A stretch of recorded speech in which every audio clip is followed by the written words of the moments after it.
Hello and welcome to episode 26 of the Untranslatable podcast. Today we will be discussing the variances of American English, or the dialects of American English. Jared's going to be my expert on Southern English today because I have not spent too much time down south. So what's going on, Jared? Howdy, y'all.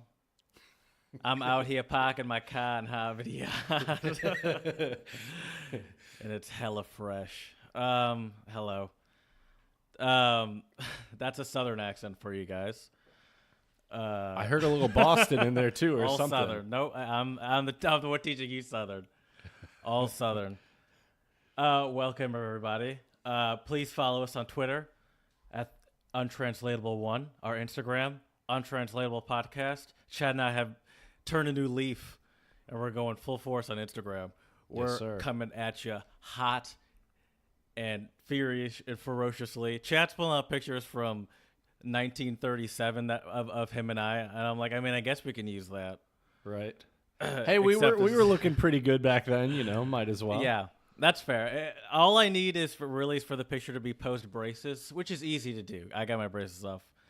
Oh, I'm going to have to do some digging now and find some braces pictures of you now. Just one more reason for me to delete my Facebook. And email us at untranslatablepodcast@gmail.com and tell us why you should delete your Facebook. That would be an interesting email to get. That sounds like a fun little segment. Why you should delete your Facebook, right? Or Instagram or Twitter. Exactly. Well, they're all mining all of our data, Jared. They already know everything about us. Oh, that's true. But they didn't even need our social media for that. I already have an iPhone. That's true. It's all over. It's all over, man. Yeah. I was actually considering just yesterday about going off the grid. I consider going off the grid like once every quarter or something. I'm like, I could do it. It'd be interesting. I always love seeing pictures on Facebook of like, of course they're on Facebook, right? Pictures on Facebook of like, could you live in this like cool cabin for like 3 months without your phone and internet and blah, blah, blah, and get like $2 million. And it's like, hell yeah, of course I could. Or like the hashtag van life. Right. And I think I think you can do it. And I think it's easier than one might think with with batteries. I feel like if you can make like generators outside of your house of batteries, use solar power, clear some trees out of the way. Right.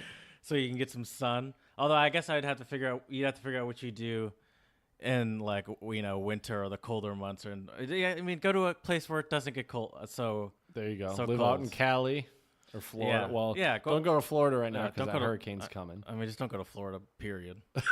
even on the nicest of days, don't go to Florida. Speaking of which, shout out to the people in North Carolina as well, because I heard there was some deaths. But it got downgraded to a tropical storm, whatever's below. A hurricane? Right. Yeah, I think it was a tropical storm. For sure. Anyway, how's it going in Czech Republic? It's going good, man. I can't complain. I had a good very true Czech experience today. I went to a Czech hockey game with one of my colleagues' husbands. He's a super nice guy. And his English is really good. It's funny. A lot of people here say either they can't speak. I've said this numerous times already on the pod, so I apologize. But they say, either their English isn't very good or whatever. But, we hung out for like the hockey game was about, with the breaks in between, probably 2 hours. And also like grabbed a beer beforehand at this really cool pub. And so it was pretty solid. So in my town, there's a professional team called Pirati Chomutov, and they are in the first league. They played Kometa Brno today. Unfortunately, they lost 4-2. Is Brno the city? Yeah, Brno is the city. And you used to play hockey, so you understand it pretty well. Yeah. Oh, yeah. And I used to watch a lot of hockey, too, as a kid and stuff. And so it was fun. It was a good experience. They were 2-2 all the way until the third period. And then one of the guys on the Chomutov team got a penalty. And, of course, then they scored on the power play. And then towards the very end of the game, they scored on kind of a fluke goal. But it was fun. We ended up getting some sausage. It was really cool. They had like a so we went around the stadium, which was pretty sweet. I'm a child. Right. And then I mean, the game itself was kind of a sausage fest anyways. I mean, it was mostly men there too. But if you go outside the stadium, they have all these little like hot dog stands or like sausage stands or whatever you want to call it. You mean outside of where the game's actually played, you mean? Right. Is it like it's like your standard kind of enclosed stadium? Yeah. Oh, yeah. It's a regular hockey stadium, ice rink kind of thing. But what you do is if you go out, they hand you this red slip of paper. And you got to hang on to that, otherwise they won't let you back in. And then you can walk around outside. So what are Czech hockey concessions like? So there's definitely sausage. Mm-hmm. And I'm assuming there's also lots of beer on tap. And here's the other thing, though, dude. This is a big cultural difference I noticed with the Czech Republic and the United States. If you, at least all of the stadiums I've been to in the United States. I'm glad you got a picture of it, by the way. That's good. I actually do have pictures. I just haven't sent them yet. Yeah. Oh, yeah. Actually, I didn't take any pictures of the concession stand. That's okay. That's okay. Of the stadium. Man, I was kind of saying that, hoping you didn't, just so. But I'm like, oh man, yeah, she did take pictures. Good for him. I'm going to another game on Friday, so had I not, wouldn't be too big of a deal. But yeah, it's only like a 10-15 minute walk from my apartment, which is also really nice. Anyway, sorry, I didn't mean to interrupt. You're good. With, You're good. Back to right. concessions. Right. That's how you know we're friends, though, with all those jabs going back and forth. That's for sure. A sign of true friendship. But anyway, so the concession stands consist of, as I said, beer on tap. Then they have this like kind of it's like a drink kind of like Coca-Cola called Kofola. I think it's K-O-F. It's either F or just one F, O-L-A. And it's actually RC Cola. So the history of Kofola is kind of interesting. So during the communist era, the Czech Republic they didn't sell any Western goods, right? So that means no Coca-Cola, that means no Pepsi. So they needed to come up with their own way to kind of make their own Coca-Cola, right? Oh, that makes sense. So what they did was, at least this is where I was told a few weeks ago by a Czech guy, is he told me what they did was they figured out that the coffee they were using, there was still caffeine left in the coffee grounds. So they figured out a way to basically press that caffeine out and I guess use that and basically make like a caffeinated drink, kind of like Coca-Cola. I've tried it before. It's pretty good. How's it compared to the real deal crack cocaine? Well, I've never had crack cocaine, but I meant Coca-Cola. Coca-Cola. I mean, I don't know. They all kind of taste similar to me. I'm not really a big Coke drinker in general. I try not to drink all that sugary stuff usually. Right. But yeah, so they have those at the concession stand as well, and a lot of places you can actually get those on tap. Some places it's just from like a plastic bottle, like a 2-liter bottle. And then sausages. This other place had like little sandwiches, like where the bun's like a baguette.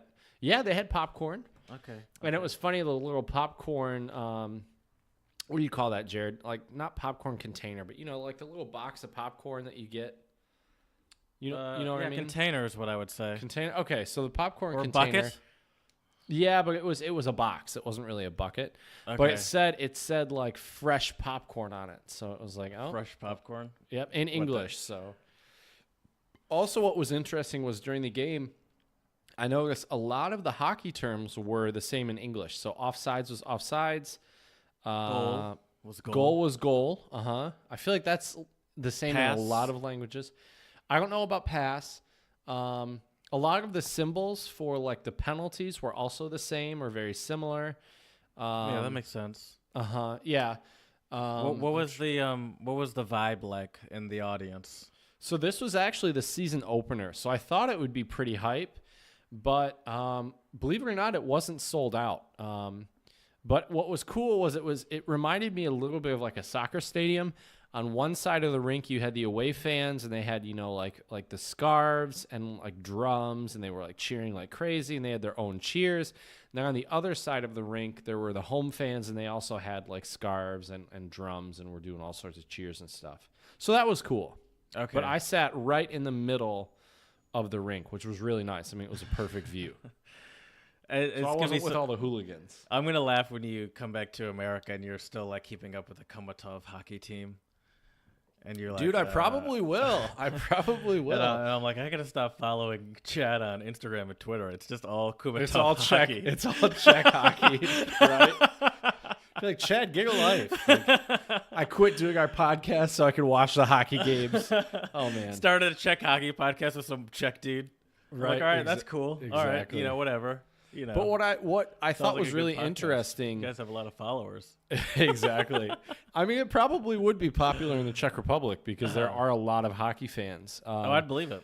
But what was interesting about the game was the first period, Komata Brno played a lot better. I mean, What's the name of this actual city? Brno? Brno. Kumata's like club or something? Comets, the Brno Because it kind of sounds like Kumatov, so it throws me off. Right. Well, and it threw me off too because the away fans were cheering Kometa.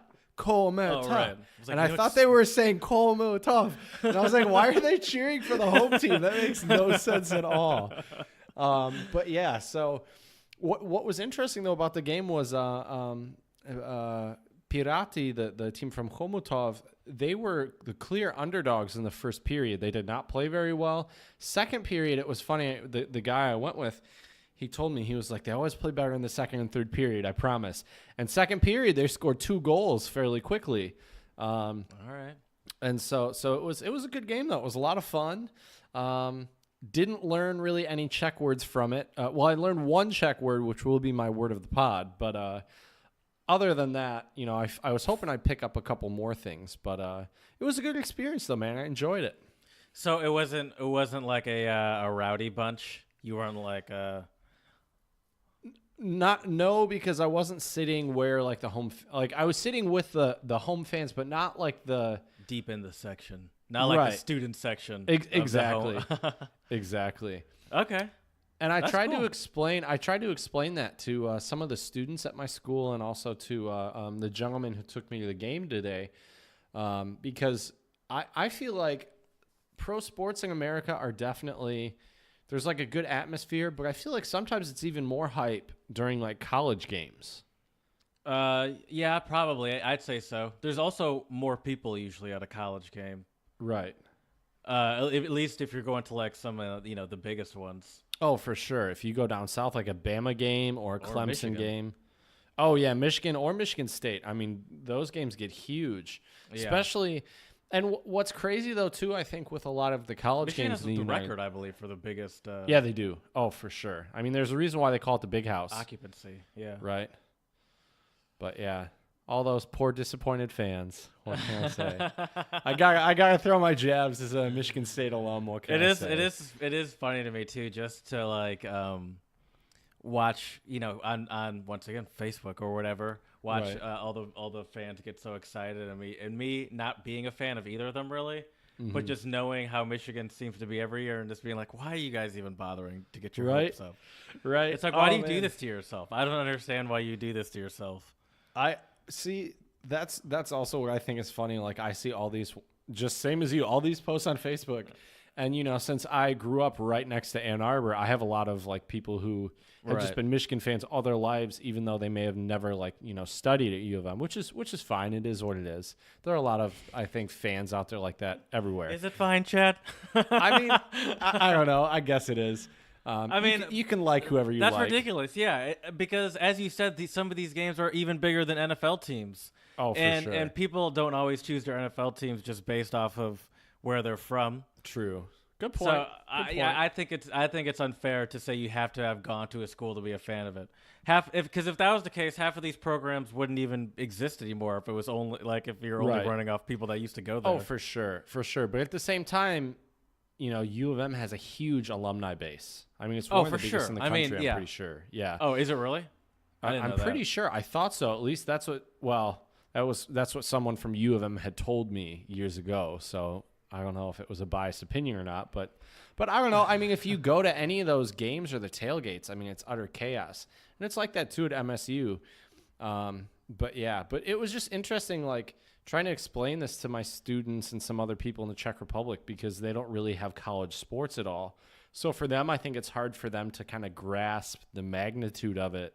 You know what I mean? Like, oh yeah, for sure. And I feel like there's a different passion behind it too. If you've been following, either if you've been following the team since you were a kid, although that can be the same with pro teams, but then also with college teams, if you studied there too, I feel like people get super into their college teams, especially if they're alumni there. Like, I've seen more like middle-aged dudes, I think, like try to start fights with people at college football games than I have actual like current students. I just saw a video on Facebook yesterday of a fight started by some drunk dude just at a Lions game.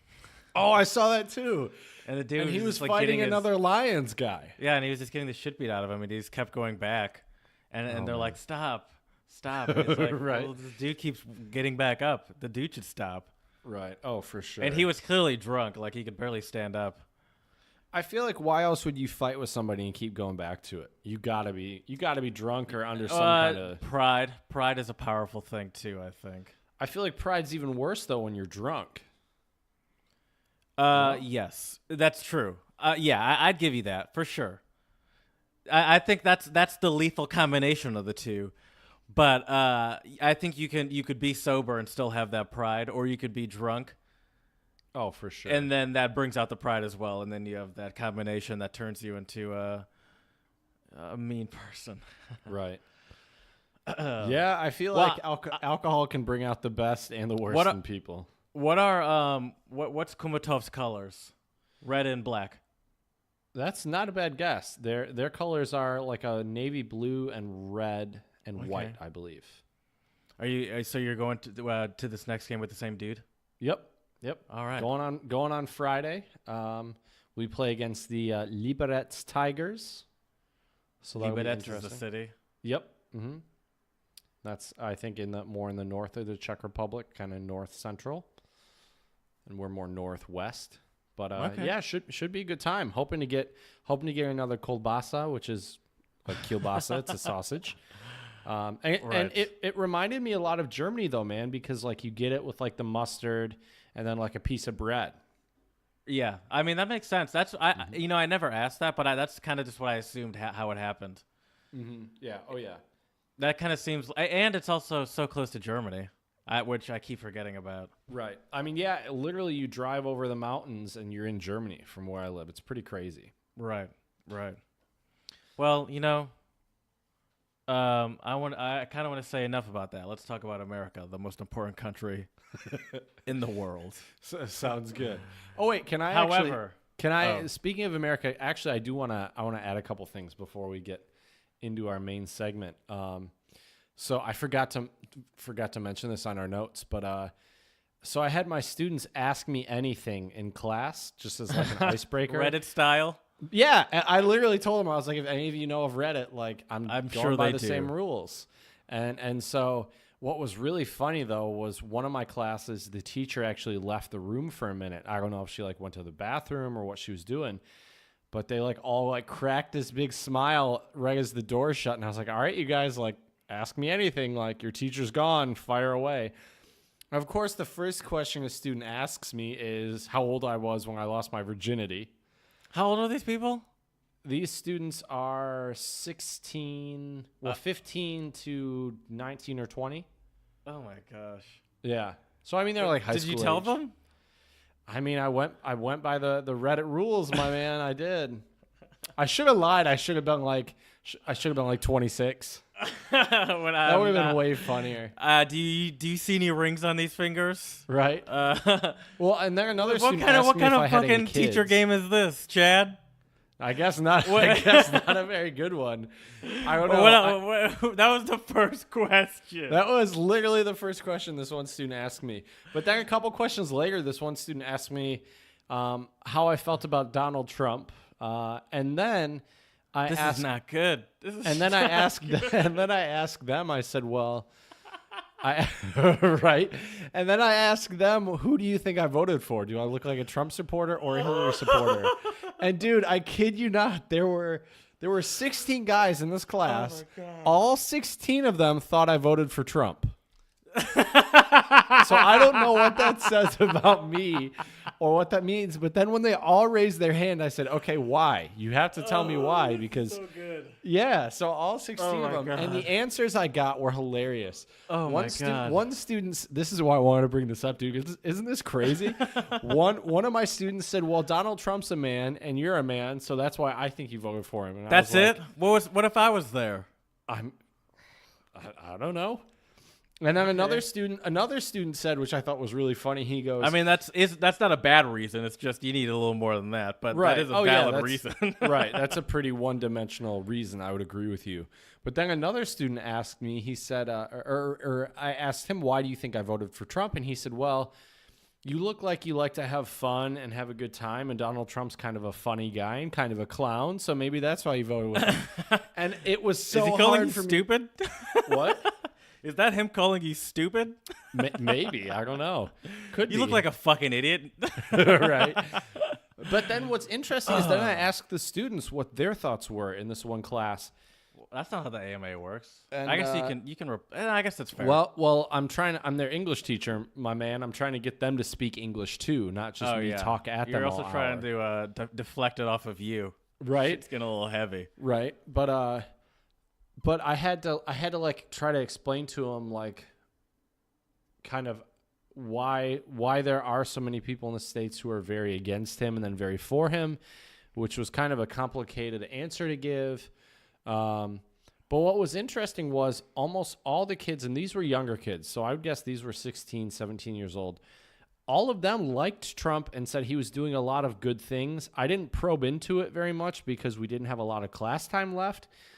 But I'm really curious, like, what other people around the world think he's doing that is good. Yeah, that's interesting. You wouldn't think to hear that perspective from someone in Europe. Yeah, well, I mean, but they're also 16. I mean, what do they know? Right. Stupid kids. Right. But the other thing is, too, though, is that the Czech president, I think he kind of considers himself the Czech Donald Trump. Like, he's really rich. Oh, he's got that personality. I guess, yeah. So I've been told that in the Czech Republic it's divided pretty 50-50 with their president. I would say it's not so much 50-50 in the United States for Donald Trump. But I thought it was interesting, and then I had a student also ask me about the Me Too movement and what my thoughts were on that, which was interesting. And then another student, this will be the last thing I'll talk about, another student asked me, which I thought was, I don't know if he wasn't sure if I'm gay or straight or what, but he asked me if I have a boyfriend or a girlfriend. But he said boyfriend first? Yeah, he said, do you have a boyfriend or a girlfriend? I mean, it's 2018. You know. Well, exactly. But I actually, when he said that, I complimented him. I said, both. Have listened to the Untranslatable podcast. Right. No, when he said that, though, I was like, you know what? Like, a couple kids in the class chuckled, and I was like, I get why you're chuckling, I guess, but like, I think it's good he's trying to be inclusive. You know, like, they don't know that much about me. For all they know, I could have a boyfriend or a girlfriend great. Or both. Yeah, I think that is good. So that was kind of a... I think and it's a nice, simple way to ask it. And just kind of be aware of people that might not be having a girlfriend or a boyfriend or whatever. Right. I should have told him, well, I'm a sapiosexual. What is that? Here's an untranslatable that and for pansexual. Those two I don't know. So sapiosexual, as far as as I understand the phrase, is like somebody who's into someone who's intelligent. Isn't that more of an attribute rather than a they're saying you could be ugly as hell. It doesn't make any difference. I'm looking for the smartest person. Well, I guess. Well, basically here, and granted, that's what turns me on. The smartest person. Well, yeah, pretty much. I mean, granted, this is coming from Urban Dictionary, but like the top definition of sapiosexual is one who finds the contents of someone else's mind to be their most attractive attribute, above and before their physical characteristics. So you're right, Jared. You could be hella ugly, but if you're a smart guy or girl, or trans person, and you got that good brain, people are going to be into you, I guess. So yeah, sapiosexual.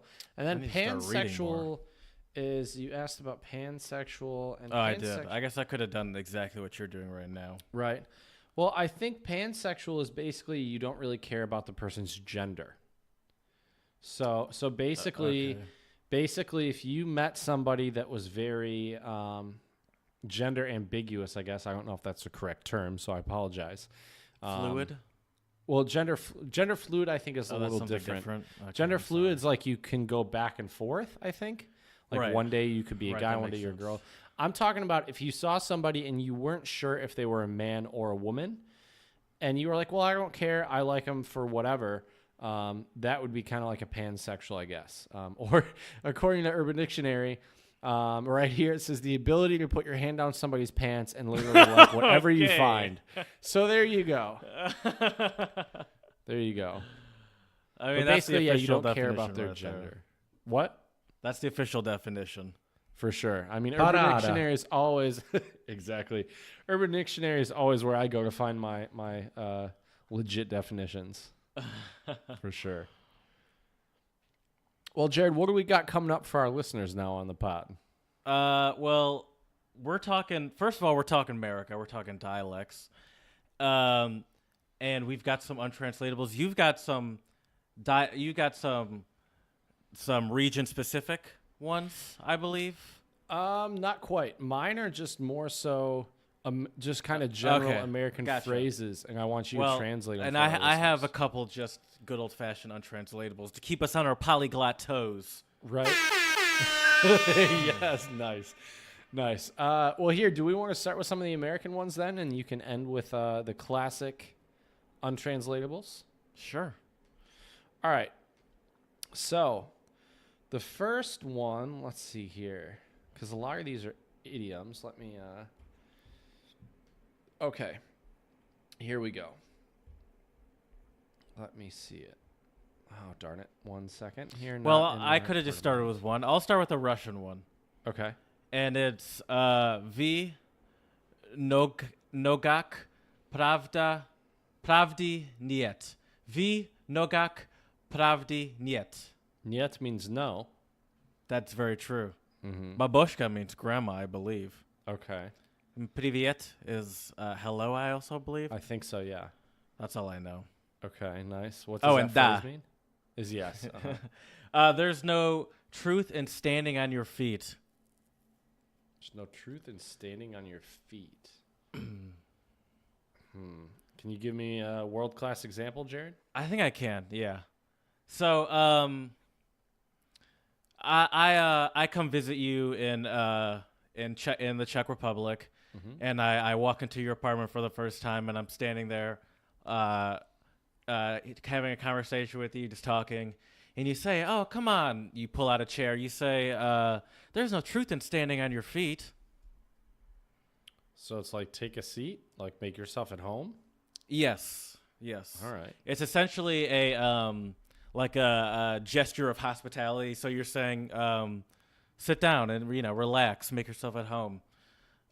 Which there's no truth in standing on your feet, which I think means you don't really trust me. This is how I interpret it. Okay. You don't really trust me until you're sitting down and comfortable. Okay, that makes sense. That's how I interpret it. That makes sense. at least. Okay. We'll have to ask some. I have a couple Ruski friends. I'll have to ask them. All right, Jared. So translate this word for our audience out there. What does the word clutch mean? And I don't mean like the clutch on like a car. I mean more Right. when it's used as a slang term, kind of. How do you explain it? So, if something was either, I'd say something. Clutch usually comes when something is perfectly timed, or when you either perfectly timed or I think perfectly timed. It might be the best way to explain it. Yep. Or it's I like would you agree. came in clutch, or it's like oh that was perfect. Oh, that's right when I need that. Coming in clutch. Exactly. I would Yeah. agree. Exactly what you need at the time. Also, if you do something right before, like in a sporting event, like, you score the buzzer beater basket, Right. that was a Yes. clutch basket. Yes, that's what they. That's what they call it. That's a good point. Okay. I forgot about that. Now here, this is, I've never actually heard this, but this is coming from a website called The Daily Meal, and these are 25 phrases Americans say that other people don't understand. So maybe you've heard this one before, Jared. What does "for the birds" mean? Have you ever heard this before? For the birds? Uh-huh. Well, I'll say this. I live in Philadelphia, and the Eagles just won the Super Bowl last year. And there was a picture of the celebrations, and there was a guy eating legitimate horse poop off the street. And I can imagine him screaming, "For the birds!" Okay. But I don't think that has any relation. But that's just the first thing that came in my mind. Okay, interesting. I don't know. I've never heard that before. Okay, me either, but according to the website For the Birds, it refers to birds who would peck at horse droppings, like you said. Oh, really? For some seeds, yeah.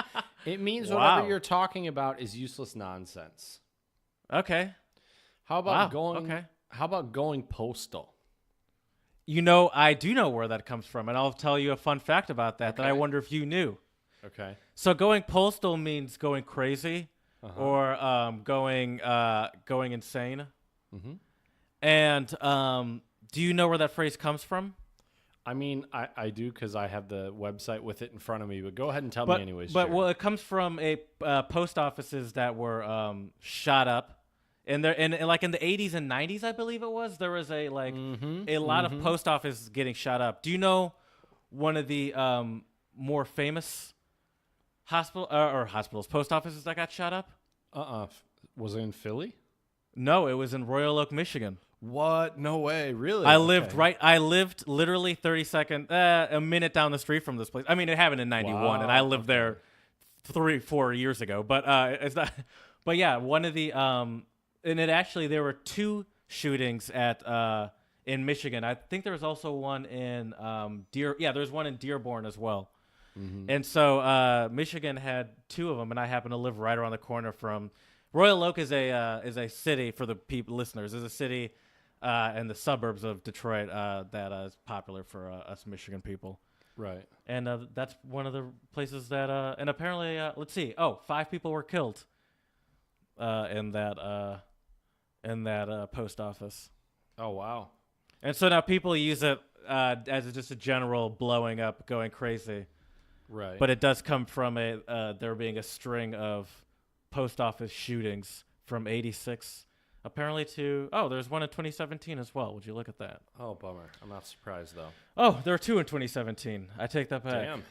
All right, Jared. Well, I got another one for you before we go down the rabbit hole of mass shootings. In America. Yeah, that could go on forever. I could just keep. Oh, there's no. Exactly. So, Jared, what does the term podunk mean? Podunk town. Yeah. I don't know what the actual meaning of that is, but it does mean like a kind of middle nowhere. I see. Which word is the one that you're allowed to use? Hillbilly, redneck. Probably hillbilly. I would imagine. I think podunk, even though it's not just middle of nowhere, but I think it also has like a slight. Does it like have a slight like trashy kind of? I wouldn't necessarily say trashy. Or is it just middle of nowhere? I think I think it could be middle of nowhere, a small town, middle of nowhere town. Okay. Kind of a boring town. Right. Yeah. But it doesn't have to be trashy, just exactly, middle of nowhere. Exactly. Yeah. Gotcha. I think exactly. All right, Jared, this one you might know the history of, but I'm sure our listeners don't. What does riding shotgun mean? I believe I do know the history of it. Shotgun is a classic. I mean, do people in other countries understand shotgun? Probably not. Do you think people in Czech Republic, if you yelled shotgun? I think it translates a little bit. I feel like I remember people when I lived in Germany saying it. Really? But maybe just because I went to international school. Right. Yeah, I was going to say. And so there are a lot of Americans around. Right. I've been with Germans before, and one of my American friends went shotgun, and they were like, "What? Where?" Oh, yeah. No, actually, I remember I had a friend that had a Swedish exchange student to live with him, and he thought shotgun was the coolest. Like, that was when he had first heard of it, and he did it with them. Like, did it. But right. But he had never heard of it before. So, yeah, shotgun is when you call the passenger seat. And And so Of a like car. if Passenger seat of a oh, car. right. So when you're like walking outside with a group of people, the first person who yells shotgun gets to sit in the front seat. Mm-hmm. And I believe it comes from moonshining. Am I wrong? And there was someone in the or robbing or like robbing banks. One of those two. I feel like it comes from some crime. I think it goes further. Well, I don't know the history of moonshining, but I think it might even go further back than that. I mean, if you think of kind of the old Wild West, it is definitely associated with like robbing and stuff because they had a lot of highway robbers. So this was back when they had were they using cars back then? No, they were using carriages. Okay. They're using carriages. So if you right. picture it in your head, and you have a carriage with a horse, somebody has to steer the carriage. So you need somebody to sit next to the driver with a shotgun to protect them. So that's where the term comes from. So it's still from some illegal shit. It was just even farther back. Well, I don't. Or is that just how they lived back then? Is that just how it was? Exactly. That's just how you went to the grocery store. pretty much. I mean, I feel like back then. Honey, I'm gonna go get some bread. I'll be back in a week. Right. Exactly. But I think the thing is with the whole term shotgun is not necessarily that you're doing something illegal, but just to protect you and the people in the carriage from anybody trying to come like steal all your stuff, basically. Okay. Yeah. Can I give you one? Can I just slide a Turkish one in there real quick? Sure. An yazisi, which means it's written on your forehead. So that's like something's really clear? Kind of. I mean, you're on the right track, but it's a little bit more than that. Is it like something that's right in front of your face? No, a little deeper than that. Okay, yeah, I don't know. Something that's predetermined. In the English form of that, the English form of that would be it's written in the stars. Ah, okay, interesting. Yeah. Okay. Nice. So, yeah, you were on the right track, but you had to go a little deeper. Right. So, Jared, can you tell our audience out there, our listeners out there, what plead the fifth means? Plead the fifth means plead the fifth. Plead the means fifth. That's honestly probably where I figured out what plead the fifth means before I learned about it in actual show? Yeah. Before I actually figured it out in school or on my own. Plead the fifth means people say it now casually, but it comes from the Bill of Rights, and the Fifth Amendment is the right to remain silent. And so when you're arrested, before you have any representation, you have the right not to say anything. And so now people, if it's like, hey, where were you last night? I plead the fifth. I have the right to remain silent until I have an attorney around. So what about more bang for your buck? Yeah, it's so funny that you like. To me, these are just obvious. I was like, why you like these are? This is. I keep forgetting that maybe it's not obvious, but more bang. We have listeners from Germany, from China. Well, the UK, they probably know a lot of these if they're from the UK. Maybe not though. I don't know. But anyways, more bang for your buck. What does that mean, Jared? So I'll give you an example. To switch it up. People often say that don't get the German car. Yeah, they're nice, but if you get the Japanese car, you'll get more bang for your buck because they're cheaper and they'll last you way longer, and they're way more reliable. Exactly. And so bang for your buck essentially means what's the best use of your money, because buck is a slang for dollar. Bucks. $12. Exactly. Basically, yeah, you're getting a good deal. Why is buck slang for dollar? Where did that come from? Oh man, I don't know. Let's buck, because buck is a deer. Deer. Maybe that's why people used to when people would barter. Maybe that's where it comes from. I don't know. I mean, I guess. Oh shit! Here we go. Hint: it has to do with deer. The exact origin of the term isn't 100% clear, but strong evidence suggests that people started calling dollars bucks in the 1700s, likely thanks to deer. Specifically, here you go, Jared, with the trading of deer skins. Quirky. That was a quirky little fact there. That is quirky. It is. We're learning stuff tonight too, Jared. I like it. All right, so this is one that I've never heard before, but maybe you have, so I'll ask you. What does Monday morning quarterback mean? Do you know what that means? Yeah. Have you heard that? Yeah. I've heard that. That's a popular one. Monday morning quarterback. I mean, it's not really applicable anymore because they now have Monday Night Football. Mm-hmm. But Monday morning quarterback goes back to probably, I would assume, before they had Monday Night Football, when it used to only be Sunday on Sundays. Right. Sunday nights too. Usually. Yeah, Sunday Night Football. So it's essentially hindsight is 2020. So it's saying that, the game's over now. So there's no, you can't quarterback the game on Monday. The game's already happened. Right. So that's why it's hindsight's 2020, right? Yeah. I would say so. That seems about right. Okay. What about here's a good one. Or what? What were you No, say? I'm sorry. I had nothing. Go ahead. What about cattywampus? I like that word. That's just a fun word. It's a great word, isn't it? Does it? I don't know what the meaning is. Is there any meaning to it? Yeah. Absolutely. Oh, okay. Cattywampus means if something's a little crooked or just a little out of whack. Well, yeah, no, I knew. I meant. Sorry, I don't know what the etymology of it is. Is what I meant. Let's. Man, Jared, you're making my Google results go crazy. Are they actually talking about some sort of caddy that's wampus? Like my shower caddy's overflowing with the toiletries and hair products. It's caddy. My caddy is wampus. I'm trying to look right now. I do like that word, and people always enjoy when you say it. Oh, for sure. My room is cattywampus right now. I can't.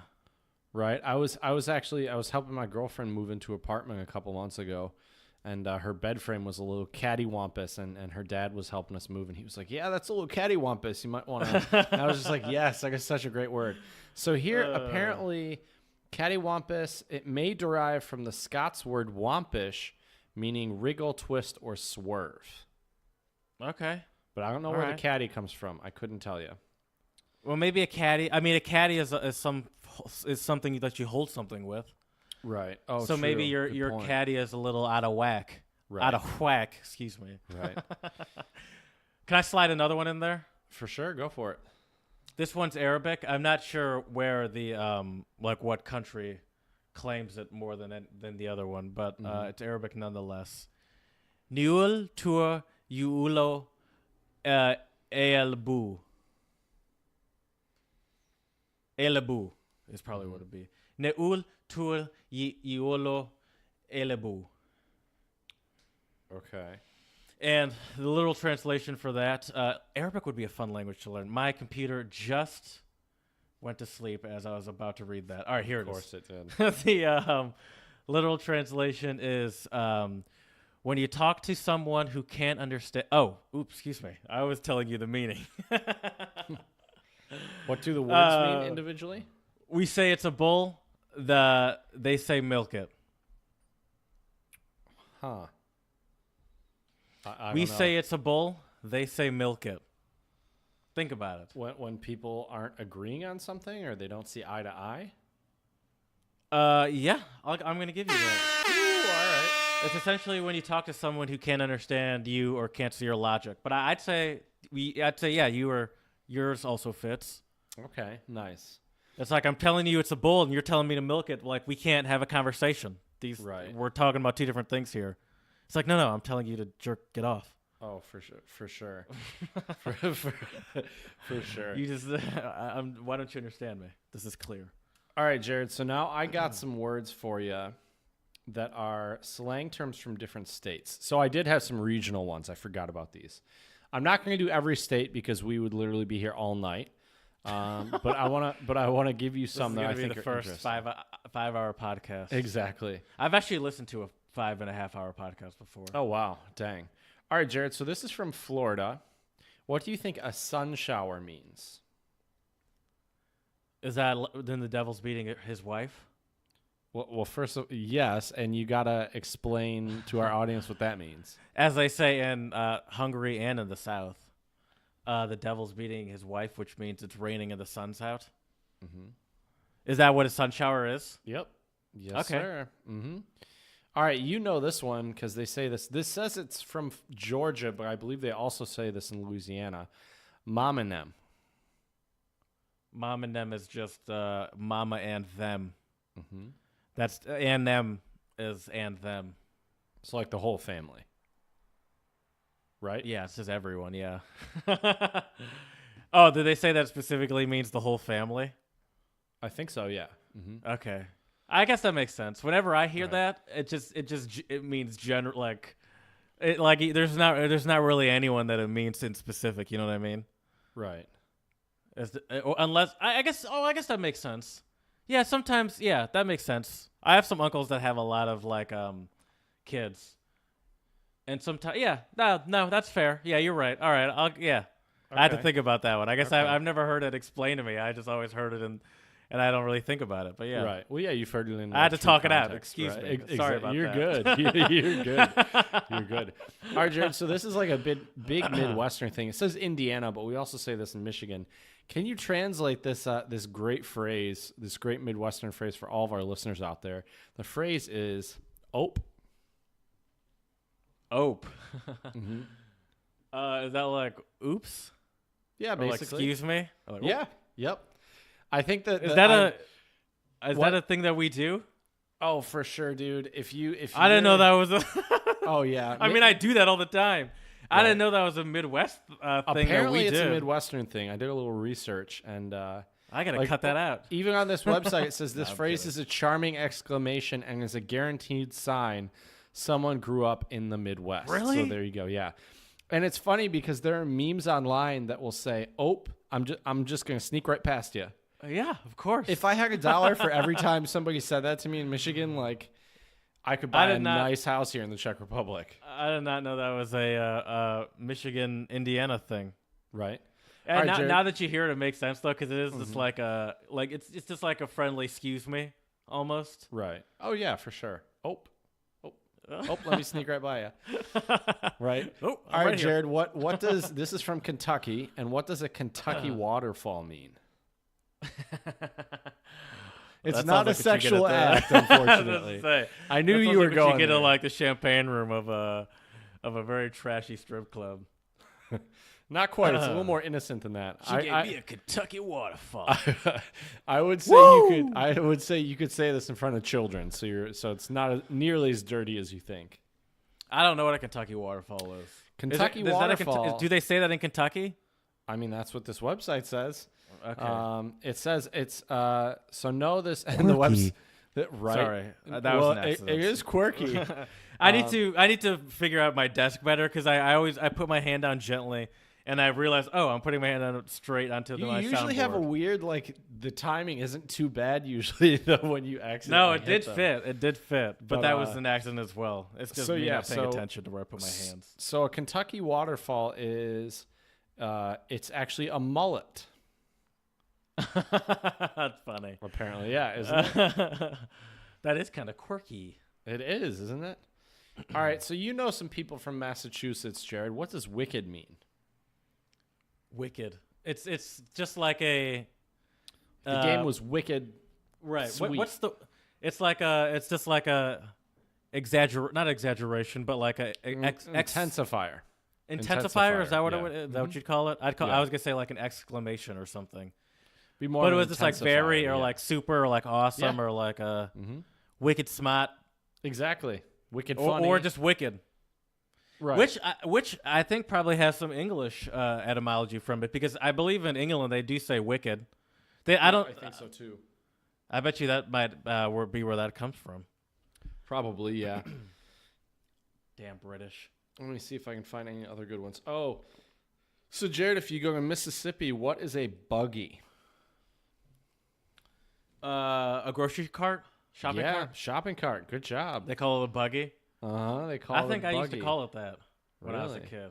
Yeah, maybe that's where it came from. Who knows? All right, I Jared. mean, not from Mississippi. This one I'm going to get you for sure with. If you go to Nevada, what does it mean? What does toke mean? I assume not to smoke weed It does not mean to smoke weed. because that's what toke is. Also a popular vernacular for smoking weed. Oh, for sure. But in Nevada, it has a different meaning.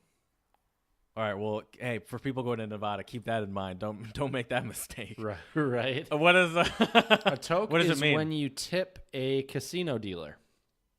Oh, just a token. Yeah, exactly, and it's short for a token of appreciation. Oh. So yeah. Oh, token of appreciation. I Yeah, went straight so to casinos. Well, yeah. I mean, it is. Oh, I guess is that where token of appreciation comes from too? Well, I don't think that's where that comes from. No, but I think that's where the word toke comes from. Right. Sure. But I was thinking token just like casinos, where it's like I'm just gonna give them a token. Right. Oh, for sure. As a tip to the table. All right, Jared, I'm going to give you one last one, and then I think we Okay. should move into your Southern quiz for me. Yes. This is from Tennessee, and this is fixin'. That's not just from Tennessee. Well, no, it's the South in general, I think. But right? fixin' means like I'm planning to or getting ready to or about to or in the process of. Like you're fixing to give me a Southern quiz, aren't you? I'm fixing to give you a Southern quiz, yeah. Yeah. And, man, I wish I would have thought to have some sort of theme music for this quiz. I can't believe I didn't do that. Oh, you should have had some like old-timey like country music, bluegrass or something, but yeah, it's all good. Anyway, I'm so mad at myself right now, and there's like nothing I can do about it. Too late now, unfortunately. I could have even taken a portion of our song. Well, anyway. Yeah, so Southerners are known in America for their sayings. They have all the best sayings, and their sayings often, I mean, they're often just untranslatables. They often don't really make any sense, but they make perfect sense to whoever is saying them. I mean, there's sayings like that all over, but I think all over the U.S., all over the world. Obviously, our entire podcast is about that. Mm-hmm. But the Southerners are known for some good ones. So I'm going to give Chad a quiz, and I'm going to see if he knows whether it's real or fake. I've thought of some myself, and then I found some real ones. Sweet. I'm excited. I'm ready to learn some Southern English. She was madder than a wet hen. Wet hen or wet hand? Wet hen. She was madder than a wet hen. Ooh. I mean, that one could be real. I'm going to go with real. Am I right? Parada. Oh, yes. All right. Sweet. Yes. And that one means, have you ever seen a wet hen? If so, yeah, you know that that being madder than a wet hen is very mad indeed. Okay. Nice. Pocketbook full of crawdads. Pocketbook full of crawdads. I mean, once again, I feel like they would totally say this probably down south.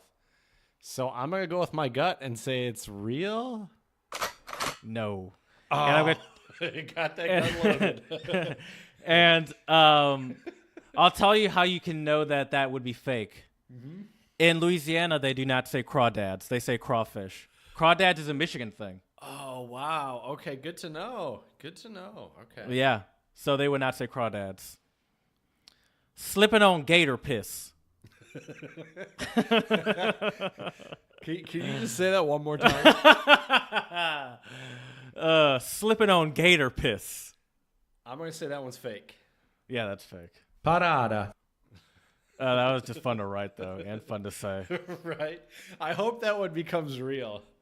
What would that even mean, Jared? If that were a real one, what would that even mean? I know what it means. You're really testing your limits here. It's like, easy boy, you're slipping on gator piss. It means there's a gator around somewhere, so you better tread lightly. Right, for sure. Easy boy, you're slipping on gator piss. Are you writing that down? I am. I think that's exactly what that would mean. Right, that's a good one. And this is how untranslatables are formed. Oh, for sure. By moments exactly like this. All right, let me give you another one. Been slipping on gator piss. Easy boy, you're slipping on gator piss. Oh, that's hilarious. That needs to be I need to that's solid. I need to that write is too funny. That's a drop right there. Right. 55-ish. All right. No bigger than a minnow in a fishing pond. No, bigger than... I can't do that in a southern accent. Bigger than a minnow in a fishing pond. That's not that bad. That's pretty good. Just trying to pull from Waterboy. They have a lot of funny southern accents in that movie. I'm going to go with that one's fake. Ooh. Oh, damn. When you arrive on the banks of the fishing pond on a Saturday morning, you're hoping for a good catch. Enough big fish and bream to fry up for the family on Saturday night. If you find only minnows, though, they look even smaller compared to the heavy catch you hope for. No bigger than a minnow in a fishing pond is as tiny as can be. Okay, that makes sense. We're living in high cotton. Fake. Oh, man. Damn, I need to. This dead. gun is just overflowing with bullets. We're flowing in high cotton is real. Cotton has long been a key crop to the South's economy. If you didn't know this, then I did know shame that. on you. Not you specifically. I just meant you, the royal you. Mm-hmm. Then shame on you. So every harvest, family prays. So it's essentially saying high cotton means we've got a lot of cotton this year, Right. which means things are going well, and so that means we're sitting pretty.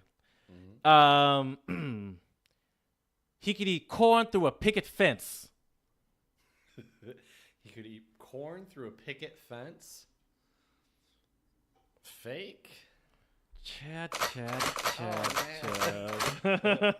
Oh, man. This describes someone who is an unfortunate set of buck teeth. Oh, wow, that is hilarious. They tend to stick up and out like a horse's teeth. Okay. He You can eat went a corn little through a Eddie Murphy picket on fence. that one there. Shaking like a possum in the bayou. That's real, right? Oh. That's a Jared original. Shaking like a possum in the bayou. One thing I've noticed, well, we'll keep going. No, what did you notice? I'm curious to hear. No, I'll say it in a second. Okay. Acting like a muskrat on moonshine. Acting like a muskrat on moonshine. I'm going to say false. Oh. Oh, wait, no, you're right. Parada. Oh, my God. That's hilarious. It's so good that I'm fooling myself. Right. No, I made that one up, actually. You should just write a book of fake Southern sayings. Yeah, no, acting like a muskrat on moonshine is fake. That was a Jared original as well.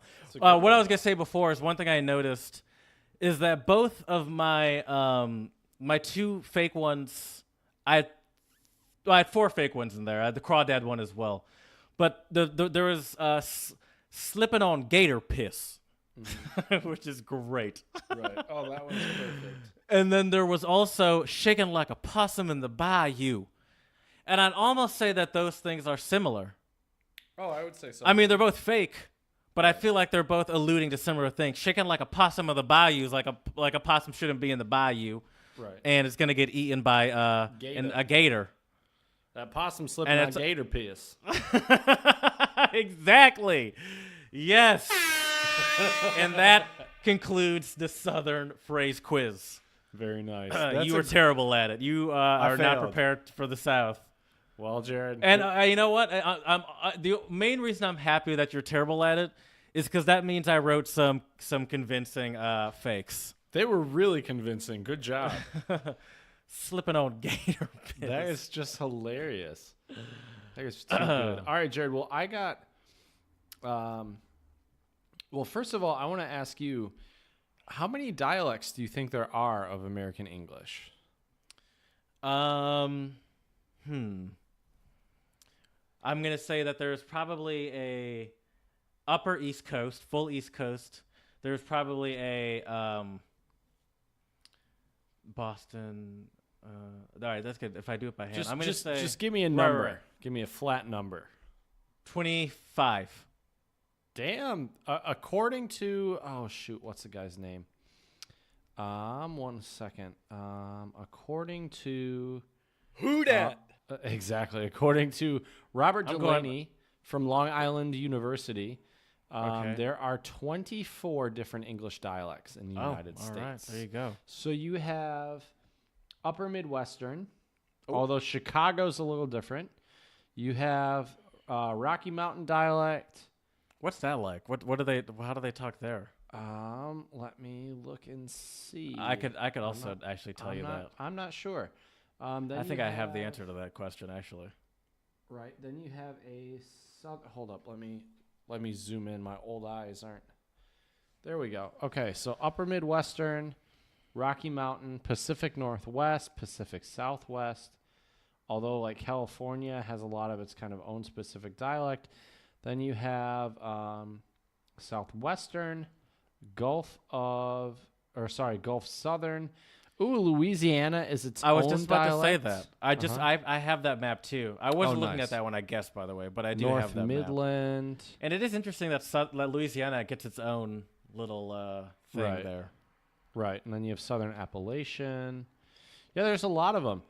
I would be willing to argue, I think this is definitely like an okay way to classify them, but I would even be willing to argue that a lot of these dialects within the little like spaces in the map, there are different like smaller sub-dialects, you know what I mean? Oh, for sure. But you couldn't. He couldn't No, that'd be... put the whole every goddamn neighborhood's term for Right. every guy.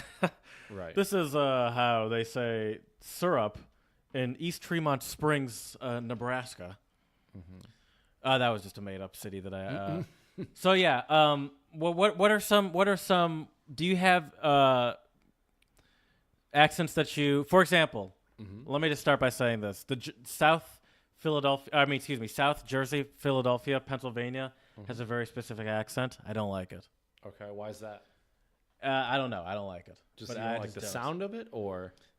Yeah. I used to like the Boston accent. I don't really like that one anymore either. It's getting old. I'm sick of it. I've heard from a couple, what's the correct term, Bostonians?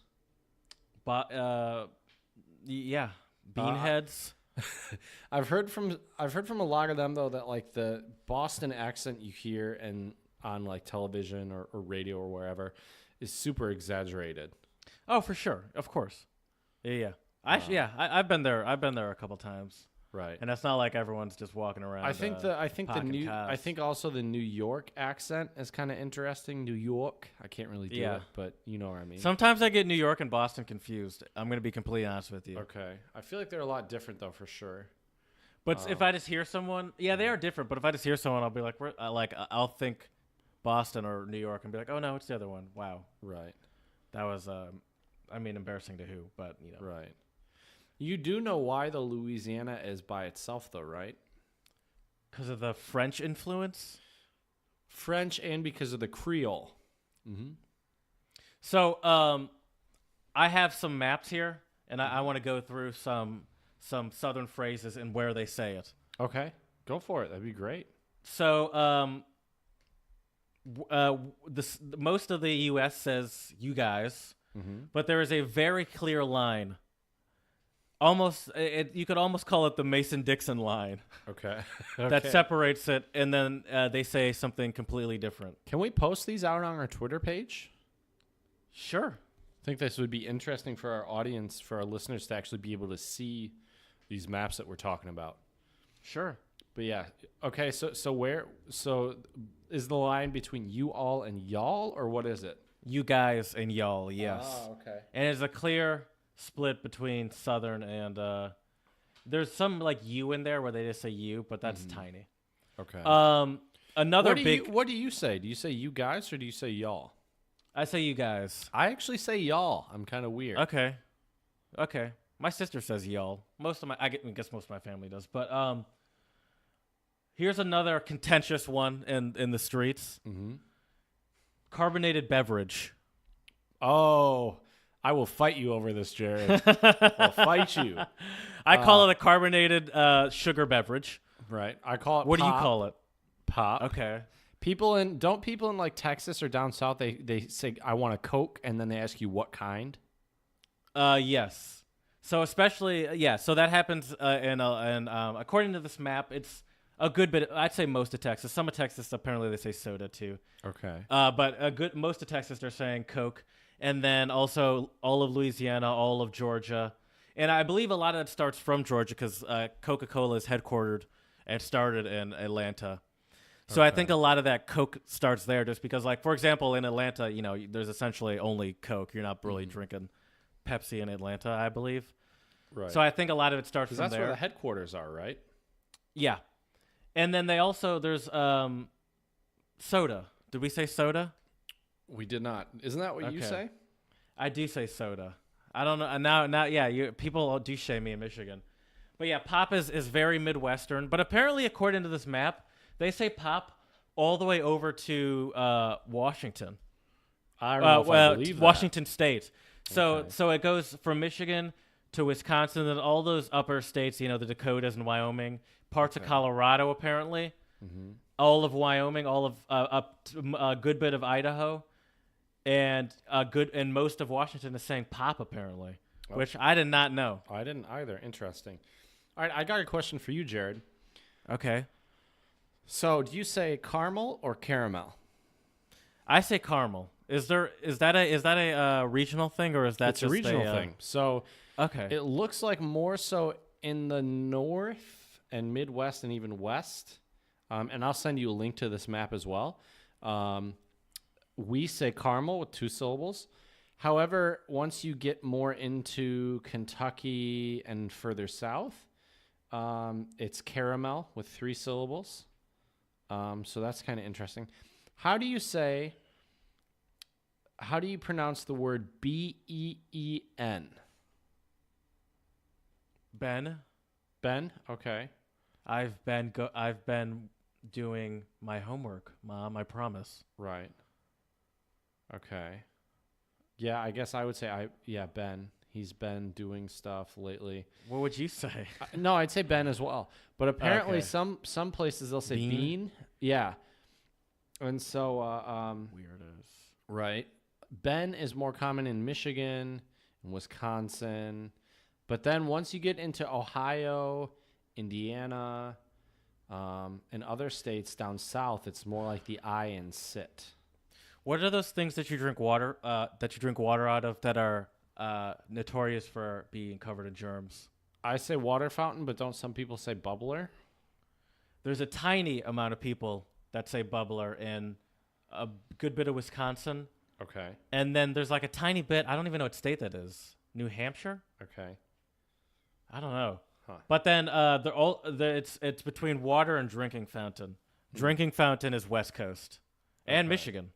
Water fountain is South and East. Okay. So Jared, and Midwest. How do you say that thing you color with? It's not a pen. It's not a pencil. Crayon. You say crayon? Crayon. Shit. Which one do you say? Crayon? Crayons. I think I say crayons. I've said it too many times. Say it in a sentence. Like when I was a kid, I used to use crayons when I would draw. When I was a kid, I used to use crayons when I drawed. I said when I drawed. Okay, I say crayon, like C-R-A-N. I guess I say. You say crayons? Yeah. Crayons. I think I say crayons. Maybe that's the because I'm black. I can imagine someone being named Crayon. Could be. My cousin Crayon used crayons. Okay. Because here it says in Michigan they tend to say crayon, and then in the West it's more crayon, and then some people say crayon. I say crayon. I'm lazy. Is the white stuff that you spread on that European people put on French fries 2 or 3 syllables? I say mayonnaise. Was that so 2? That was okay. That was halfway. Mayonnaise. Okay. Mayonnaise. I don't say mayonnaise. I say mayonnaise. Yeah. But I don't know what the answer is. But to be honest with you, I don't know what the answer is. But I do know that. Go ahead. It looks like a good bit of the the Wyoming and those kind of no one cares about states. No offense to people, our listeners in Wyoming, and North Dakota and South Dakota, and a good bit of Colorado, and a good bit of the Westy kind of area says it with 3 syllables. Mayonnaise. Mayonnaise. It's too much work. Mayonnaise, and it sounds grosser when you say it that way for some reason. For sure. You want some mayonnaise? Right. All right, Jared. Or mayonnaise. What do you call the person that helps you win a like a lawsuit in court? A lawyer? A what? A lawyer? Okay, so you say it the Michigan way. Yes. In the North they say lawyer, like with an O, lawyer. Lawyer. In the South, apparently it's more lawyer. Lawyer, I guess. Like more lawyer. Mm-hmm. A liar. Right. Yeah, I don't know. Oh, okay. Yep. There's I mayonnaise. don't know. Mayonnaise. All right, Jared. How do you call the things you wear, the comfortable clothes you wear before you go to bed? I was just about to ask you that. Okay. I say pajamas. Okay. I say pajamas too, but some people And say we're pajamas. clearly yes, and it's a pretty it's a surprising, not a surprising split, but it's a pretty very clear, defined yeah. split. Oh, I would agree. It's apparently in the South they're saying pajamas, right. which I guess makes sense. They tend to draw out their A's and ah, so I guess that makes sense when you think about it. But I guess I never. Also in Maine as well, because apparently in Maine people talk with Southern accents. Did you know that? Really, I did not know that. Yeah, and in like some parts of Indiana, but that's not as surprising. Right. But apparently in Maine there are people that, because I remember an SNL sketch where they were like in a court in Maine. It was Jason Sudeikis was the lawyer, and he had like this ridiculous Southern accent. And I was like, what's with this Southern accent? And apparently there's parts of Maine where they have this Southern accent, and it's ridiculous. Right. Okay, it makes sense. So I don't know. So Jared, what do you call like kind of sporty shoes you wear on your feet? Yes, that's another hot button issue right there. I say tennis shoes. Okay. And is that what we say in the Midwest? Yep. Really, it's most of America's is tennis shoes, except for like Northeast, they'll say sneakers. Right. For me, like I say, I feel like sneakers has grown more than that. So. Right. Well, see, I say sneakers more in Europe because that's actually the word they usually use in Europe. Is they'll say sneakers. Interesting. So if I say tennis shoes, I feel like I'm going to confuse them, and they think I'm like. But don't they say tennis shoes in like Germany? Isn't that like the word for it? Yeah. But I think nowadays people use the term sneaker. Once again, it's English, it's cool, Right. it's fresh. I don't know. But yeah. Let's see. Are there any other good ones? Let's see here. I'm trying to see if there's any other good ones. What do you call I don't even know how to explain it. Those little bugs that you find in the woods. Fireflies. No, Right? not those. But that is another one. Little bugs that you find in the woods. They kind of look like beetles, and they roll along the ground. Roly-polies, my man. Roly-polies. Roly-poly-olies. Roly-poly-olies. That's what. Yes, that is the. Yes. However, there are other terms for it. Such as? Pill bug, which they say apparently in parts of Ohio and Indiana and the tip of, is that Kentucky right there? Get out of here, Ohio. Potato bug, they say in pockets of Washington and splatters of, I believe that's New Mexico. No, Utah. No, yeah, I believe that's Utah. Okay. What's the four corners in where Utah, New Mexico, Colorado? I think so. And what's the top left one? Wouldn't that be Utah? I believe it is. Okay, then it is Utah. Okay, I gotta work on my American geography skills a little more. Did you have to do that back in the day where they gave you like a blank map and you had to fill it out? Probably. I don't know. This was probably years ago, like elementary school or something. It is Utah. Yeah. It is Utah. Nice. All right, Jared. So I want to figure out what kind of American English you and I both speak. So I'm going to fill out this quiz. Yes. For you and I, and let's see. We already know, all of our listeners. Although know how unfortunately, it turns yeah. out I can't do the quiz because Chad actually wants to do one on what English he actually speaks and what English he wishes he spoke. No, we're not doing that anymore because I got so salty after that last quiz. We're just gonna do this way. Okay, so Jared, the level of a building that is underground is called the basement or the cellar. Excuse me. The level of a building that is underground. Oh, it's the basement. The basement. Okay. Hold up. Let me also fill mine. By the way, I have one more. Can I just give you one more real quick? Yeah, go for it. What do you call the sandwiches that Jared, the pedophile, made famous? Oh, God. A sub. But some places they call them, what, a hoagie? Actually, the entire country calls it a sub, except for in Philadelphia, they call it hoagies. And in New York, they call them, do you know what they call them in New York? No, what do they call them? Heroes. Weird. Okay. Other than that, the entire country calls them sub. I just found that interesting. Okay. I remember, though, Bill Cosby, speaking of terrible monsters, right. I remember Bill Cosby and The Cosby Show, though, called it a hoagie, and they lived in New York. Weird. They got to get their shit right, I guess. A little late for that now, though. But, yeah. All right, Jared. I've got a bone to pick with Cosby. Right. Well, I think a lot of people do. Oh, goddamn. Oh, man. Okay, Jared, what do you call the night before Halloween? Mischief night, Devil's night, or nothing? I thought it was like All Hallows Eve or something like that. I mean, technically. But what do you want me to put for you? Mischief night, Devil's night, or nothing? Devil's night. Devil's night. We'll see. We might both be speaking the same kind of English because we also. Is that what you would say too? I would also say Devil's night. I've never heard Mischief night. That's a little like there's no subtlety in Mischief night. Right. Okay, Jared, you bring your. I already know the answer for this one. I think you bring your groceries in a sack or a bag. A bag. Same Who says sack? I have no idea. All right. The act of covering a house or area with toilet paper is called TPing, rolling, or toilet papering. TPing. Oh, TPing all day long for sure. So far, we have the same answers. I like this. Yeah, I like that we're as the Hungarians say simpatico. Right. This is going to split our score though, Jared. You call sweetened carbonated beverages soda, pop, or Coke. Oh yeah. You say soda, right? You traitor. Soda. All right. I say pop. So finally, a different answer. All right. You drink from a water fountain or a drinking fountain? Drinking fountain. Okay. I'd probably say I'm going to the water fountain.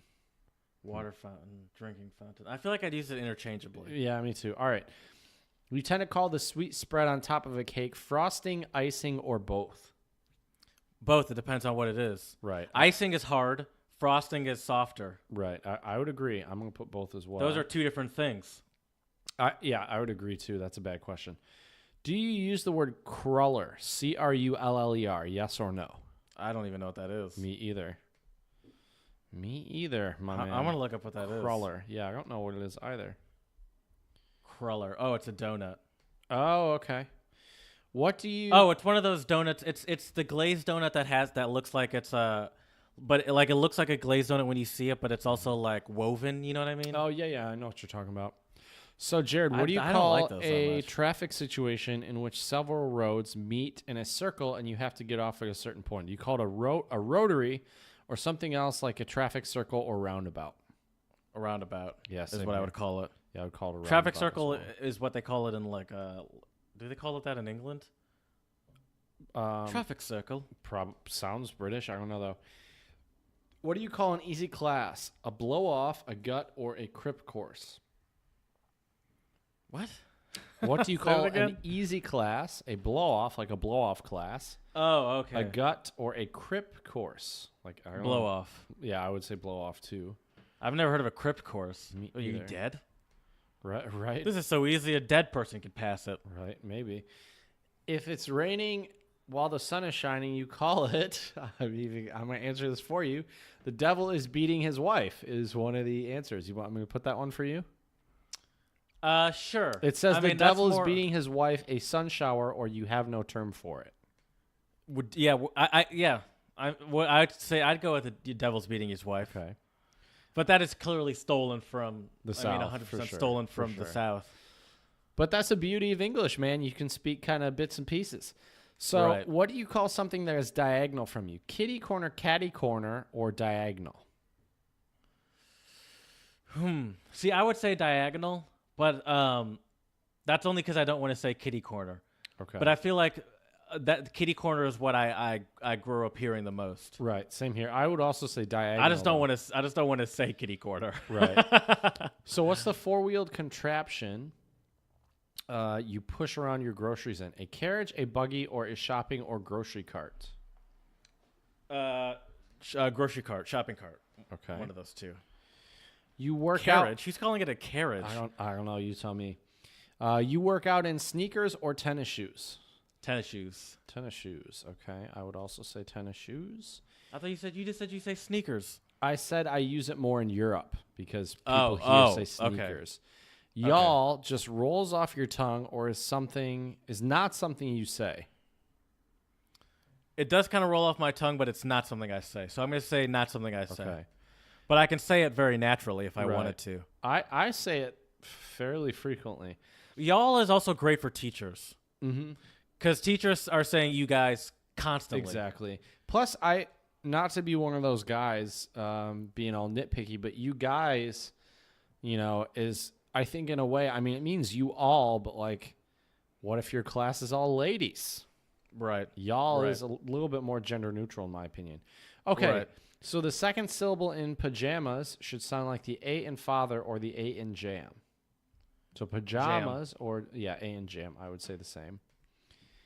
Okay. All right. Ooh, now we're talking about caramel or caramel. Does it have 2 or 3 syllables? So do you say caramel, 2, caramel, or do you say it both ways? Caramel. So 2? All right. I would also say it in 2. I don't think I ever say caramel. I don't either. It's too much work, man. It turns into a tongue twister at that point. Oh, and I already know this one for you. Do you pronounce aunt like aunt? No for you and yes for me. I already know that one. I'm going to say, do I pronounce aunt? What do you mean? I pronounce aunt like aunt, yes. Right. But then I also pronounce aunt Trevor like Noah aunt. actually does a little bit about that. It's really funny. About how Americans say aunt? Right, and it should be aunt. Uh-huh. Right. Okay, so root or route rhymes with out or boot. You say root or route? Root or route. I never have to say that word. Because none of the roads here are routes. Right. Oh, okay. I guess I'll go with route. Okay. But I never say that word. Route. You need to get on the... I feel like if I'm talking about the road, I'd say route. But if I was saying it I'd say in route. conversation, I'd say route. I'm going to go with route. Route? Okay. Because I feel like I'd only say route if it was a road. Right, like Route 66. But Okay. then I'd say route if I was just talking about it casually. Right. Like, that's not the route I took Exactly. That's true. So marry, M-A-R-Y like the name, marry, the verb to wed someone, and marry, like jolly or happy, are pronounced the same or are pronounced differently. Marry, marry, marry. which is also a gospel group. Really? I didn't know that. Took the shackles off my feet so I can dance. That's a Mary, Mary, Mary song. Okay. I just want to praise you. I'd say they're pronounced the same. Okay. All right, But Jared. I know that in the South they pronounce it differently because my mom always accentuates Merry, or however they say it, Merry Christmas on Christmas. Okay. So But, Jared, are you ready for your results? My good Yes. sir. I am polyglot. Is that what it says? It does. God, It says, I hope my results are better than yours. I don't man. really know how these can be better, but here we go. So it says you speak whatever the hell this means. You speak general American English. You have 65% general American English, 15% upper Midwestern, 15% Yankee, 5% Dixie, and 0% Midwestern. I'm assuming that Midwestern comes from the pop question. I betcha. Yeah, probably. Willing to I'm bet. sure they put all of that into that one question. Because it was only 20 questions. So, you can only drive so Interesting. much. I mean, Yes. that kind of makes sense. Right. So you speak general American English. I also speak drink Midwest? general American English. Oh. And I'm actually 75% general American, so suck on that. I'm 10% upper Midwestern, 5% Dixie, which I bet you is the y'all question, 5% Midwestern, and 5% Yankee. But I said Devil's beating his wife. That should give me some credit, too, for the South. Right. We're both at 5% Oh, but I Dixie. say you guys, though. Right. I don't say Yeah, y'all. you have way more Yankee. You have 10% more Yankee than I do. Interesting. I Is Yankee by Yankee? Do they mean New York? Probably New York, I would imagine. Or like East Coast in general, Probably, yeah, probably. Not just New York, but That was interesting, though. So there you go, Jared. We both speak general right. American English with mixtures of That was different exciting. dialects, which makes sense. yeah. That definitely makes sense. And especially in this internet age that we live in, you can speak whatever English you want. Right? Oh, for sure. That's the beauty of languages, Yes. It's really great. Yes. Well, Jared, is there anything else you'd like to add for our listeners out there about the different dialects of American English? Oh, you did mention fireflies. Mm-hmm. What is that? What you call them? Fireflies? Yeah. In the South and a good bit of the middle of the country, they call them lightning bugs. Mm-hmm. There's a book called something about lightning bugs. I don't remember what it's called though. So that was exciting. I think that's about it. That's all I got. I had to go look through my stuff real quick to see if there's anything I missed out. I really just wanted to. Oh, one I found interesting is that in New England, what do you call eggs that are when you I don't even know how you make those eggs. Oh, when you boil an egg in the water, not in the shell. Not in the shell. That's a thing? Yeah, poached egg. Isn't that what that is? Poached egg. Okay, sure. Yeah. Isn't that what that is? Uh-huh. Yeah.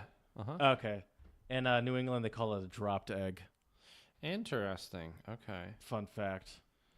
No, that's all I got. All That's right. all I got. I I want to talk actually- about this song.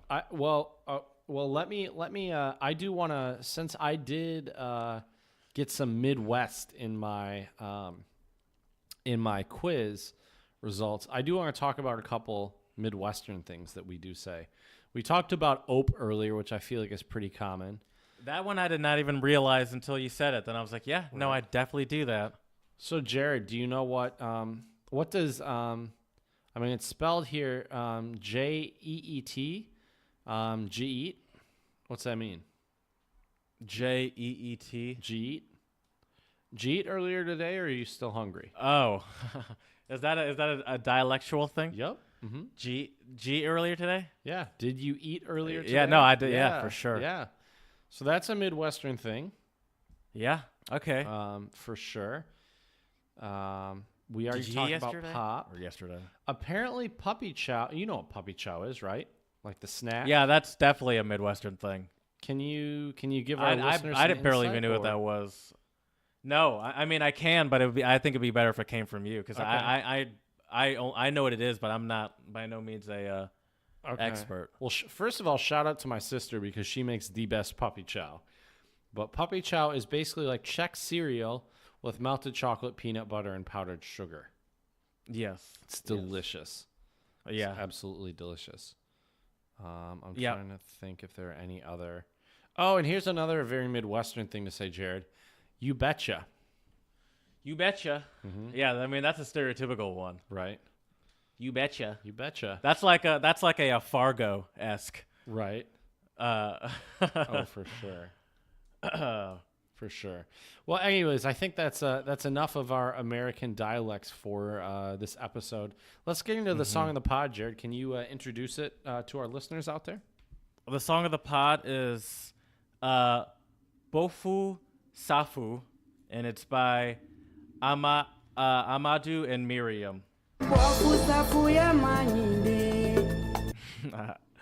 I made that a drop. Oh, nice.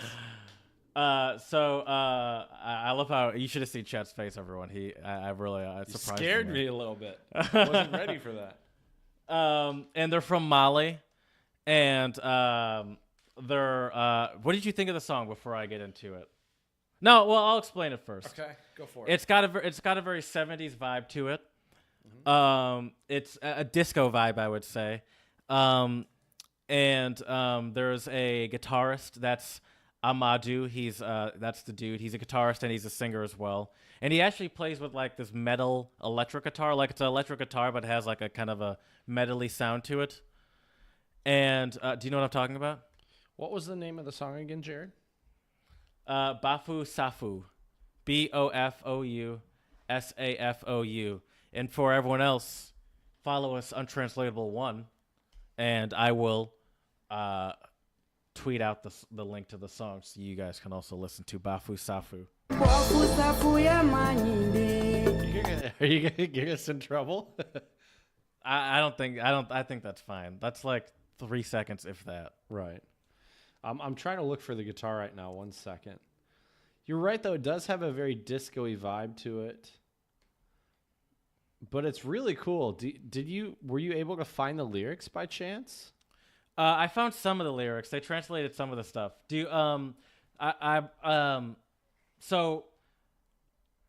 First of all, they're both blind also. Miriam, the singer, she became blind from untreated measles. Oh, bummer. And they've been active. They've been a group since 1974. The language that they're speaking is a mix of French and Bambara, which is there are many languages spoken with throughout Mali, so it's probably one of the local languages. And Bafu Safu refers to someone who lives and dies for nothing. And so, from what I gathered, the song. So did you watch the music video I sent you? Yeah. Oh yeah, of course. And so the song is actually, I believe, talking about. Here, I'll read some of this, but I believe it's talking about not being lazy, and it's a song about going out and being active and doing something with your life. And it does have a very 70s vibe to it, and I believe it actually is referring to work, not like even though he's dancing. I believe they're referring to them who like their work is, performing. I believe. Let me read this. I have 2 little things I want to read. Perfect. One's from DJ Mac and Associates, some website that apparently talks about music, and they had this song listed as their song of the day at some point. I don't know exactly when, but the translation for the song title is a boabab in the hand, which is a African take on a French expression to have a hair in the hand. By the way, a little untranslatable work going on in here. Bonus for everybody out there. And to have a hair in the hand is untranslatable for laziness. And from the music video, it's hard to tell. And by the way, once again, untranslatable, the number 1. You can look at the music video and it'll make sense. Because I kind of like the song. I like the music video too. It's a good song, for sure. From the music video, it's hard to tell if Amadou and Miriam are warning people not to be lazy in bed because they need to be putting in work on the dance floor, or whether they shouldn't dance away their lives, or that you're never going to find your partner in life if you just stay in bed dreaming. Therefore, you need to. What the hell was that? Therefore, you need to learn how to cut a rug. Is there something going on outside of your window? I don't know. I'm going to go shut it real quick. Keep talking. I want to know what's going on out there. For those of you that, I don't know if that'll pick up, but there was a legitimate screaming happening outside. And it sounds like Chad might need to call whatever the European 911 is. Called 112. Also, according to there was a snippet from Pitchfork.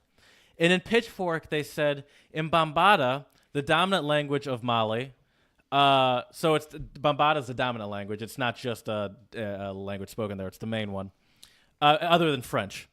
Bofu Safu refers to someone who lives and dies for nothing. This is from Pitchfork, by the way. I don't know if you heard me say that. Lives and dies for nothing. Over Amadou's bluesy guitar and a mellow 4 on the floor thump. By the way, whoever wrote this, shout out. Miriam's warm, plaintive vocals both encourage and warn listeners to not let their lives go to waste. At the bridge, when the bass drops, Miriam dips into French amid sparse drums and spindly synths. She advises, "Il faut travailler dans la vie," which do you know? Oh, and she also says, "Il faut pas croiser le bras dans la vie." It is necessary to work in life. One must not cross one's arms in life. The song then pivots into a full-on disco number evocative of skating rinks and swirling lights. Musically, it's not all that new, but leave it to Amadou and Miriam to know just how to balance the weight of the message with the pull of the dance floor. And that's what I love about the song, is that it has a legit, the message to me is kind of preachy, but I do love how they were able to make their message fun. Mm-hmm. Oh, for and sure. how it's fun and it's and they're legitimate musicians. I mean, it's got a heavy electric to it, but the dudes, I like that there's real musicology happening. Even I'm not saying it's super complex. I'm just saying that I do like that. I just liked it. I thought it was fun, and the video's fun too. Oh, for sure. It's just a good vibe song, I feel like. Right. But right. with a message to it too, for sure. Right. It's a good song, and it's definitely a good song to have on like at a party or something. Mm-hmm. This would be definitely a good one. easy to dance to. Oh, without a doubt, yeah. And his guitar is pretty sweet. You're right. I'm looking at the video. Do you know what kind of have you seen that kind of style before? I mean, it's basically a Fender Telecaster type of guitar based on the headstock. It looks like a different brand, but it's got like a lot of times what they call it is kind of like a mirror pickguard, which gives it with the lighting, it gives it kind of a metally shiny look. So is that sound all coming through the effects and not the guitar? The look they just has it look like it's one of the guitar that would have that sound if it were acoustic. Well, no, this is definitely a guitar with some effects. No, but I'm saying guitar. But it has that sort of metally look, like the sound of the guitar is that metally sound, and I'm saying he's using an electric guitar. Right? Is that metally sound have anything to do with the fact that his guitar looks like it would be making that sound, or is that all effects? It's effects. It's just okay. effects. I think I would imagine. Do you see what I'm saying? Yeah. It should just be effects. Usually. So that guitar could sound like any sort of normal blues guitar. Yeah. If you wanted it to. Okay. And, yeah. That's what I thought. Right. But I was like, I wonder if he just has it. He just happens to use that one because it looks like it would fit. Because that's what the acoustic version would look like. Right. It sounds like he has like a chorus effect or some type of effect on it that gives it that kind of more metallic. As you said, yes, that's what I was looking for. Metallic, yes, for sure. So yeah, check out our song of the pod on our Twitter, Untranslatable One. You're gonna get this episode pulled so fast. Oh my god, Chad's so nervous. Chad's such a worry wart. Yeah, I think it takes more than like a 3-second clip to do it. Right. To be honest with you. Well, let's hope they don't come after us because we're just trying to promote great music. Also, if they come after us, we'll just use it to promote our podcast more. That's what Gene Simmons said. I think is all publicity is good publicity. Exactly. I'll give up this episode for more listeners. There you go. Because there are many more episodes to come. Oh, most definitely. You can't slow us down. Nope. The man. That's right. Hope you're listening. All right, Jared. I appreciate. Chad's ready to move on before I keep hitting that button. Right, you are. That's just going to become a regular drop, I feel like, on our show now. But anyways, I want to move on. Although we've been focusing this episode on dialects of American English, as many of our listeners already know, I am living in the Czech Republic, trying my best to learn Czech and also help you all become polyglots out there. So I have a Czech word of the pod. And my Czech word of the pod today is hezky. I know exactly what that means. Are you being facetious, Jared? Hezky means good. Did you look that up? How'd you know? Hezky kluk. Oh shit! Oh my god, that's right. That's right. All right. Well, let me tell you why I chose this word of the pod, Jared. One, when I was playing badminton yesterday, trying to get involved in my community and get to know people. So I've been playing. Where were you playing badminton? At our school. We have like a gym, and then the teachers come and play badminton, and students and other people in the community. I know, right? And there were quite a few shots that I hit that were bad, but there were a couple where my teammate or my partner would say hezky. So they wouldn't say. Well, my shots weren't excellent. They were just good. Okay, they were just good. But they could say that. Yes. And then today during the hockey game, there was also a couple of guys behind me where whenever our team would do something good, they'd be like hezky. So there you go. Did you hear Hezky kluk. Did you hear any of that? I didn't hear any hezky kluk. Not this time. I love how I wish people could see your face when I said that with no hesitation. You did. You rolled in with all the confidence in the world right there, Jared. I like it. I know exactly what it means. Exactly. I gotta find tricky. And I will tell you. Well, Jared, now it's time for me to surprise you with a couple jokes. Yes. So here we go, Jared. What is the longest word in the English language? Is it anti-disestablishmentarianism? That's Oh wait, this is a joke section. that is probably one of the literal longest words in the English language. But for this joke, the word is My ex-wife. the word is smiles because there is a mile between the first and the last letters. Okay. I mean, that's not a joke. That's more like something that Mr. Rogers says at the end of an episode. Well, hey, Jared, I have no problem bringing in some Mr. Rogers to our podcast, that's for sure. All you have to do is smile. It's the biggest thing you can do. Right. All right, Jared, this one's kind of a mile joke. between the S and U. This is kind of a joke, more of a riddle, I would say. What begins with a T, ends with a T, and has T in it?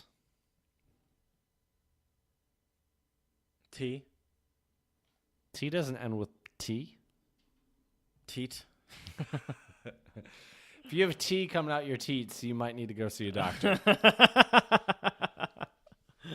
You're very close to the Jared. What begins with a T, ends with a T, and has T in it? A teapot. Okay. Right. All right. All right, my last one for you. Honestly, Jared. I was thinking you were going to say something else. That's why I was a little nervous. Nope. So my last one for you is, why did the comma break up with the apostrophe? Ooh, I've heard this one before, but I don't remember what it is at all. Because it was too possessive. Yes. That sounds like something that you and your friends would crack up about in the teacher's Oh, for lounge. sure. Sitting around the water cooler, just laughing our asses off. Chad's a hoot. Right. Exactly. Too possessive. It's kind of like the let's eat grandma and let's eat grandma. Like the comma thing. Yes. Which is also pretty good. But that's much better when you actually can visualize it and really see it. Makes more sense. I agree. Well, Jared, unfortunately, those are all my jokes for the episode. But as usual, I want to leave our listeners with a good quote to send us off. My quote is by Wilhelm Humboldt, which is also one of the right, who's also one of the founders of the Humboldt University in I believe that's in Berlin. Shout out his quote is the infinite use of language is the infinite use of finite means. Yeah, the infinite use of finite means. Mm-hmm. Yeah, I mean, for example, Shakespeare. Right. He essentially made English what it is today. And Jared's making Southern English what it is today now too, with his slipping on gator piss. Shaking like a possum in the bayou. Hey boy, easy there, you slipping on gator piss now, there boy. Easy, boy. Oh man, we're gonna have our international listeners go down south and just confuse the shit out of our people down there. Although we could also use pocketbook full of crawdads because yes, it's a quote unquote Southern phrase, but we put our own Michigan spin on it. Pocketbook full of crawdads. Oh, we don't. It's like, what's a crawdad? It's like that's how we say it in Michigan. Right. I'm making my own untranslatables here. That's right. I mean, you all heard our test results. We are not 100% one thing or another. You guys are just shaking like a possum in the bayou. Exactly. Well, Jared, I want to thank you for all of the enlightening information this episode. I can definitely say I've learned a lot about the different dialects of American English. And I also want to thank all of our listeners out there. And please check us out on Instagram, Untranslatable Podcast. We'll have our Song of the Pod uploaded on our Twitter at Untranslatable1. Tweet us with some of your favorite dialects of American English or any words or sayings that we forgot. And also shoot us an email about why you want to delete your Facebook at untranslatablepodcast@gmail.com. We thank you, and we look forward to hearing from you next time.